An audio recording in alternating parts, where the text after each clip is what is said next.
Assalamualaikum warahmatullahi wabarakatuh. Hordoftoota shaashii YouTube akkam nagaa keessanii fayyaa keessanii isinirraa baduun keenya inni akkuma beekamutti isinirraa badee jira, baay'ee isinirraa badee jira. Wanni badeef ammoo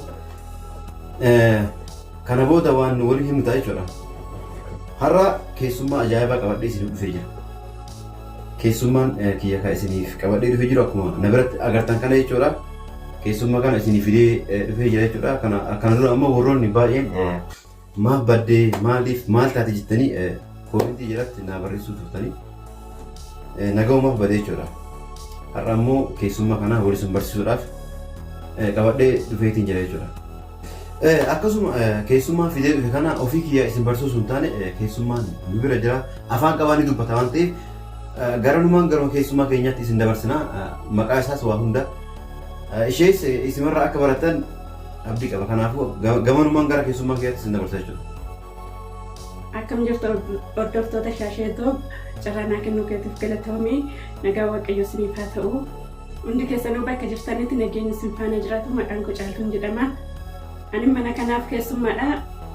Egaa keessummaa akkamitti simattan isin ilaala. Hayyee Caaltuu seenaa baay'ee galatoomii galateeffannaa. Akkuma isin jette mucootuun keessummaadha. Kaameraa afoo har'a guyyaa jalqabaa waan ta'eef kanaafuu xiqqoo sossodaatu jirti jechuudha. Keessummaa akkatti simattan anarra isinitti hin himu jechuudha. Hordoftoota kiyya isin waan beektaniif jechuudha. Keessummaa keessan akka waa hundaanuu simattan abdii guddaa isinirraa qaba jechuudha.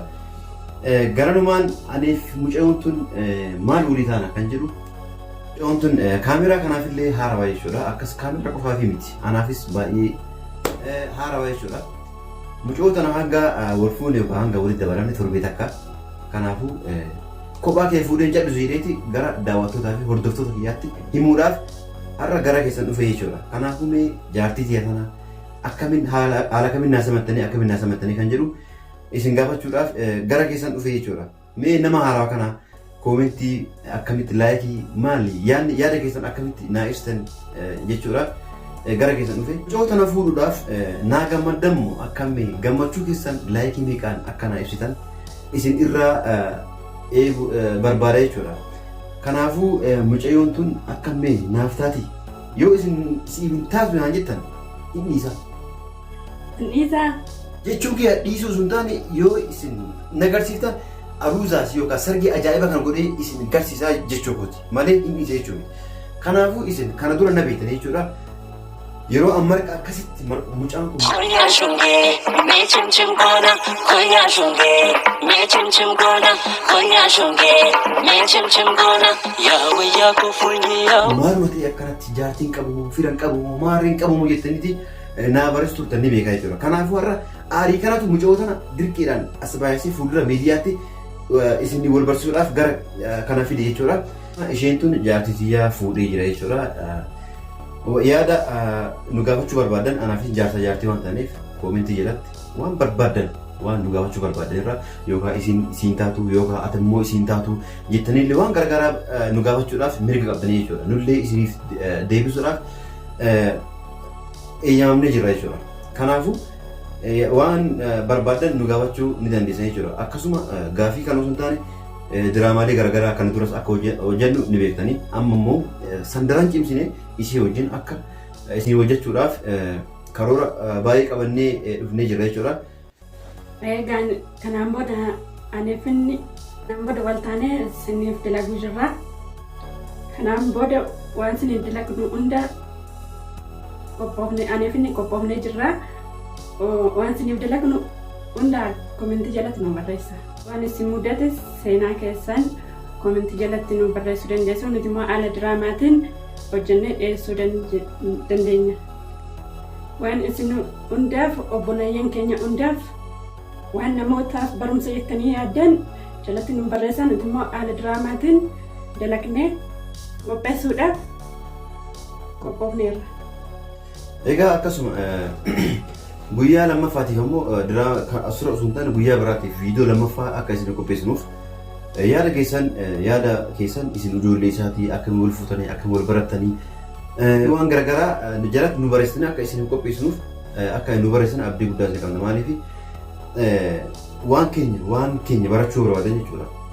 akkaataa nu itti wal barree akkaataa nu itti wal fuune nu ijoollee isaa akka taane akkamitti aartii kanatti yookaan karaa kanatti illee akkasiinitti nurraa barachuu barbaadan karaa koomentiitiin akka nu barreessitan abdii guddaa isinirraa qabna jechuudha. Gamanumaan ammoo jaartii fuudhuun waan baay'ee gaariidha. Kana dura jaartii fuudhuutti waggaa baay'ee taa'ee jira jechuudha.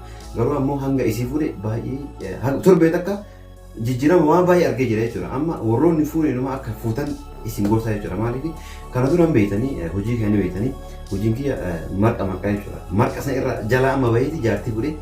Shanu barsi bareedanna hayya fuudhateera gurbaataa eebbisaa kennolaasi. Lafa kana gara winyina dhamaasa talaayoonata. Marqa duraa marqu sun amma gara isii dabarsee jira jechuudha. Amma isii marqitee dhiiftee sun hojii kiyyaa bitu gara hojii ishii ta'ee jira jechuudha. Akkam jetta? Ayyamaa rakkinan qabu. Sanumaa rakkatiin waan ati dalaydu anatu sii fita. Harcee yoo feete makiinaan sii buusa. Distii yoo feete baarmeelii guddaa anas sii bita. Waan ati bara bishaan yoo feete waayetii guddaa sii bita. Boottii guddaa fideeti. Guyyaa irraa akkasii nu marqa ooltaa jechuudha. Akkuma an dura dalagu sanitti atis nu dalagataa jechuudha. Ati marquma si hojjedhuuf na fuute? Jechuun akkas osoo hin taane cinqaa dhiiraa baay'ee dubartiiwwan namarraa hidhisa jechuu barbaadeeti. Kanaafuu dubartii fuudhuun waan baay'ee gaariidha. Kana dura osoo beekee daa'imummaa keetti fuudha. Waan hin beekneef yeroo hunda namni fuudhe yoggunaan jedhan ufumaa kiyyaa dhiisee tuffadhee bira kutaa jira. Garuu amma fuudhetti cinqaa baay'ee narraa buuseefte jechuudha. Huccuu kee naa miicii, nyaata kee naa guutii. Waan hunda wanni isin naan godhin jiru.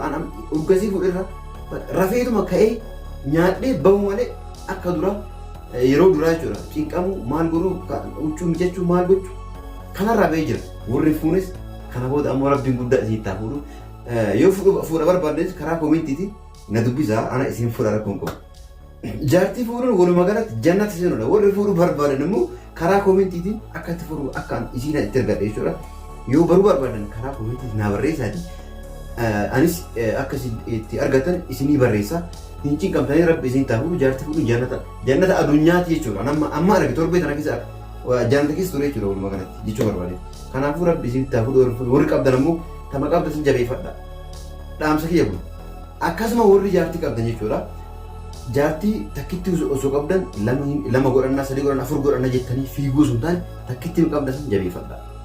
Isin gara dubartiinis warri jaarsa hin qabne yookaan warri jaarsa qabdan warri jaarsa hin qabne daddafaa heerumaa maaliif sin jedhe osuma inni heerumuu akkana laayifii dabarsanaa yeroo kenna akkana dabarsanaa osoo jettan yeroo isin irra kuteeti akka booda nama isin fuudhuun dha. Yoo heerumtanii daddafa dhadhala. Kun dhaamsa kee gamanaa. Warri dhiiraa immoo lama sadii fuuneetiin akka hin cinqamne takkitti qabdan akka jabeeffatan garanumaan barumsa kee dabarfachuu barbaada. Dhugaa jedhee dubartoonni immoo dafnee heerumnee ilmoo dhaluu qabna. Mana rabaat dadhabnee dabarsuu hin qabnu. Dhallee ijoolleen immoo booda isaan harka nu qaba waan ta'eef. Maallaqaan umurii keenya gubuu hin qabnu. Heerumnee ijoollee dhaluu qabna. Kun dhaamsa kooti. Akkasuma akkuma isin caaltuun jettee jechuudha. Warroonni yeroo baay'ee maallaqa barbaaduudhaaf biyya Arabaa waggaa 10, waggaa baay'ee dhiiras ta'ee dhalaan jechuudha. Teessan jechuudha walumaa galatti teenyu jechuudha. Anu amma haga fuudhee torbee takka jechuudha. Kanaafuu akka fuutan gamanumaan dhaamsa isiniif dabarsuu barbaada. Dubartoonnis warroonni osoo mana Arabaa hojjettan waggaa baay'ee turtan akka yeroodhaan daddaftanii heerumtan gamanumaan dhaamsa kee dabarfachuu barbaada jechuudha. Yeroon gadi hin taa'u osoo maallaqaa fi waan garaagaraa ariinu namni du'uunis ni jira. Kanaafuu waan kana baay'ee akka itti yaaddan gamanumaan dhaamsa dhaamachuu barbaada jechuudha. Atis waan hafe waa'ee dubartoota biyya Arabaa kana asumaan gamanumaan daawwattoota keenyaaf dhaamsa akka dabarsitu. Waan hundaafuu galatoomaa waan hunda daawwattaniif galatoomaa. Narraan laalinaa yeroo duraatiif waan ta'eef kaameraa dura waan ta'eef waan sodaadhee of duraaf nan sirreessaa qabdaniif komentii jalatti nu barreessa. Egaa dhaggeeffattoota keenya jaartii jallee irra ilaalinarraa baay'ee suuraa jirti jechuudha. Maaliif nu hunduu jechuudha guyyaa jalqabaatiif yeroo kaameraa fuuldura dhaabbannu baay'ee sodaachaa turre jechuudha. Maaliif wanni beekne tokko baay'ee waan nama rakkisuuf Kanaaf jechuudha akka irra ilaalle irruma irraa itti ba'an har'a guyyaa awwaalaa waan ta'eef borammoo iftaan ammoo guyyamarraan itti ba'aa akka deemtu abdii guddaa qaba jechuudha. Isinis ammoo karaa laayikii koomentiitiin akka isii jabeessitan abdii guddaa isinirraa qaba jechuudha. Kanaafuu waan nu hordoftaniif baay'ee galatoomaa. Shaashiitu har'a qofa miti boruufis yeroo biraatiifis amma hojii isaa eegalee waan jiruuf kanaafuu akka nu hordoftan abdii guddaa isinii qabna jechuudha. Egaa akkasuma viidiyoo kanaa fi jaartii tiyaatiranillee yoo isin tolte sheer laayik akka gootan gamanumaan isin beeksifna. Warroonni chaanaala kiyya kanaaf haaraa taatan immoo seebskraayib akkanaaf gootan abdii guddaa isiniif qabna jechuudha. Waan nu daawwattaniif baay'ee galatooma. Ulfaadhaa horaa bulaa isin jenna. Galatooma nagaan nuuf